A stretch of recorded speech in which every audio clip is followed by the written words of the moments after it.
निशिकांत दुबे का बयान सिर्फ एक बयान नहीं, भारत के संविधान की आत्मा पर सीधा वार है। पी सिंह जी कहां छुपे हुए हैं? कुछ तो बोलिए, कुछ तो ट्वीट कीजिए अपने नेता के खिलाफ। आपके नेता ने जो संविधान का, जो सुप्रीम कोर्ट का अपमान किया है, उसके खिलाफ एक शब्द तो लिखिए। झारखंड की जनता, भारत की जनता पूछ रही है आपसे। याद रखिएगा सांसद जी, संविधान से बड़ा कोई नहीं, न सांसद, न सरकार और न आप। ध्यान से देखिए इस चेहरे को। ये है गोड्डा से बीजेपी के सांसद निशिकांत दुबे। इन्होंने वो कह दिया जो कोई दुश्मन भी नहीं सोच सकता। बिरसा मुंडा की धरती, जहां न्याय के खिलाफ क्रांति हुई, आज वहीं से सांसद सुप्रीम कोर्ट को चुनौती देता है। यह सिर्फ कानून का नहीं, झारखंड की अस्मिता का अपमान है। बीजेपी के बड़बोले सांसद निशिकांत दुबे ने वो कह दिया जो कोई दुश्मन भी नहीं सोच सकता।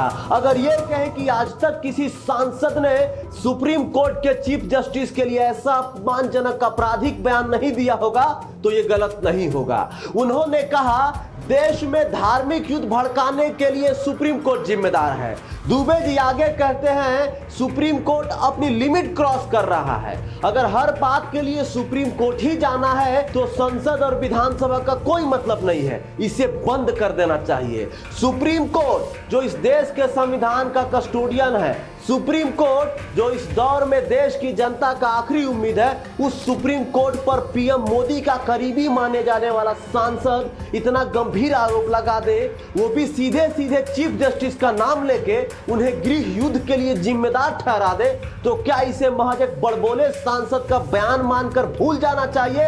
आप ही बताइए झारखंड वासियों। जिस शख्स पर दर्जनों आपराधिक मुकदमे दर्ज हो, धोखाधड़ी, धमकी, जालसाजी और दंगा भड़काने का आरोप हो, वो देश के चीफ जस्टिस ऑफ इंडिया पर सवाल उठा रहा है और बीजेपी चुपचाप बैठी है। अंदर खाने से बीजेपी के कुछ नेता निशिकांत दुबे के बयान को समर्थन भी दे रहे हैं। निशिकांत दुबे जैसे लोग जब न्यायपालिका को निशाना बनाते हैं तो वो सिर्फ एक जज पर नहीं, पूरे संविधान पर हमला करते हैं। निशिकांत दुबे का बयान सिर्फ एक बयान नहीं, भारत के संविधान की आत्मा पर सीधा वार है। जब संसद में बैठने वाले सांसद को ही न्यायपालिका पर भरोसा नहीं है तो भारत के 140 करोड़ जनता को कैसे भरोसा होगा? आप तमाम झारखंड वासियों को याद होगा, अभी हाल ही में जब झारखंड के मंत्री हफीजुल हसन ने शरीयत और संविधान की बात की तो बीजेपी के नेता सड़क पर उतर आए, नारे लगे, इस्तीफे की मांग हुई। अभी भी बीजेपी के लोग सड़क पर हैं और हेमंत सोरेन से मंत्री हफीजुल हसन को मंत्रिमंडल और पार्टी से निकालने की मांग कर रहे हैं। सीपी सिंह जैसे नेता तो पूरे मुस्लिम समाज को जिहादी कह देता है,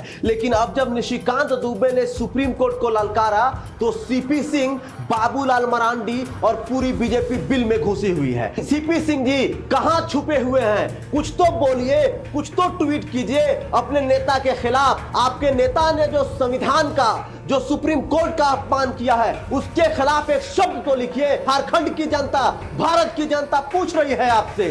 अब हम बात करते हैं बाबूलाल मरांडी की, जो हर छोटी बात पर ट्वीट कर इस्तीफा मांगते हैं, आज वो भी चुप बैठे हैं। जब सत्ता पक्ष का कोई बोले तो तूफान मचा देते हैं बाबूलाल जी, और जब अपनी ही पार्टी का सांसद सुप्रीम कोर्ट पर हमला करे तो खामोशी क्यों?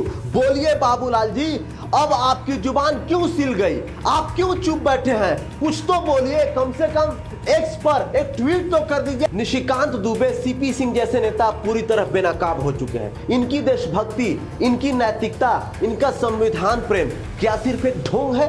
अब हमारा सीधा सीधा सवाल जेएमएम, कांग्रेस और आरजेडी से है।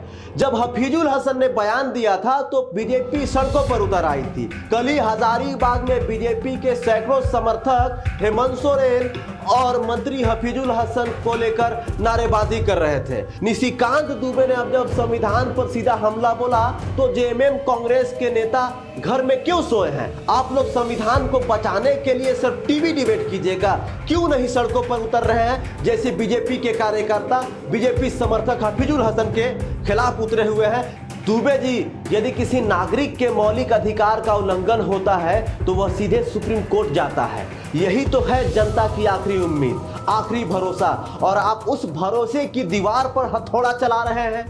क्या आप कानून बनाकर संविधान के बाहर शासन चलाना चाहते हैं? क्या सुप्रीम कोर्ट के जजों पर दबाव बनाकर फैसले अपनी मर्जी से लिखवाना चाहता है? लेकिन याद रखिएगा सांसद जी, संविधान से बड़ा कोई नहीं, न सांसद, न सरकार और न आप। सुप्रीम कोर्ट कोई बाधा नहीं, वह उस संविधान की रक्षा की अंतिम चौकी है जिस पर आपने शपथ ली है।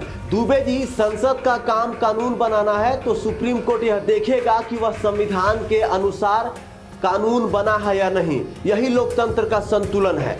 इसीलिए देश का संविधान सर्वोपरि है। संविधान का अनुच्छेद 32 यह नागरिकों को अधिकार देता है कि अगर उनके मौलिक अधिकारों का हनन होता है तो वो सीधे सुप्रीम कोर्ट में जा सकते हैं। संविधान का अनुच्छेद 226 हाई कोर्ट को भी अधिकार है कि वो किसी ऐसे कानून की समीक्षा कर सके जो संविधान के खिलाफ हो या नागरिकों के अधिकारों को छीनता हो। तो आखिर कौन जा सकता है हाई कोर्ट और सुप्रीम कोर्ट? कोई भी नागरिक, सामाजिक संस्था, एनजीओ या वकील, अगर उसे लगता है कि कोई कानून संविधान के खिलाफ है, मौलिक अधिकार छीनता है या संसद की प्रक्रिया में गड़बड़ी है, तो वह पब्लिक इंटरेस्ट लिटिगेशन यानी कि PIL या याचिका के माध्यम से सुप्रीम कोर्ट जा सकता है। देखिए, जब सुप्रीम कोर्ट का फैसला बीजेपी के पक्ष में आता है तो सत्यमेव जयते कहते हैं, लेकिन जब वही फैसला उनके खिलाफ होता है तो वो कोर्ट को धमकियां देने लगते हैं। हालांकि निशिकांत दुबे के बयान के बाद JP नड्डा ने जो है एक ट्वीट कर ये कहा था कि निशिकांत दुबे का जो बयान है वो उनका निजी बयान है, उनसे पार्टी का कोई लेना देना नहीं है। लेकिन सबसे बड़ा सवाल ये है कि आखिर निशिकांत दुबे इतना बड़ा बयान कैसे दे दिए? इस पर तो सवाल उठता ही है।